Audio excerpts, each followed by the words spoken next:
Graph the parabola y equals x squared minus 4x plus 3. To graph it, the first thing we'd want to do is find the vertex of the parabola.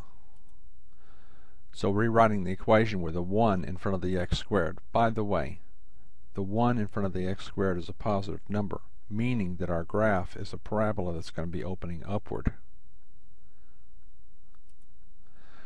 So looking at the formula a x squared plus bx plus c, we'll see a is 1, b is negative 4, c is 3. Use the vertex formula. Remembering a is 1, b is negative 4, c equals 3. The vertex formula says x is the opposite of b over 2a. So we have the opposite of b, which is a negative 4, over 2 times a, which is a plus 1. Now the opposite of a negative 4 is a positive 4. When you see a negative 4, say that as the opposite of a negative 4. We'll rewrite the opposite of negative 4 as a positive 4. Divided by 2 is 2. Remember in our original formula y equals x squared minus 4x plus 3. If we'll substitute 2 in for x, we'll have y is 2 squared minus 4 times 2 plus 3.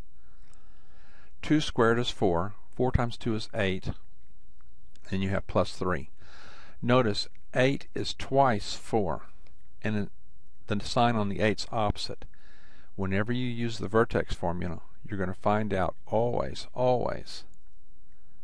every time I've ever known, that second member is going to be twice the first member, and the sign's always going to be the opposite. So you're going to have 4 minus 8. It's going to take away half of the 8. Since 8's double the 4, you're going to have 4 minus 8. You're going to get negative 4 plus 3. Negative 4 plus 3 is a negative 1. So our vertex is the point where x is 2 and y is minus 1. Of the 4 graphs there, the one whose vertex is a plus 2 and a minus 1 is D. Notice all 4 graphs open upward.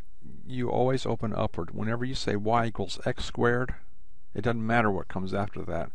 When you have y equals x squared, it's going to be a parabola opening upward. If you had y as negative x squared, it would open downward. Okay?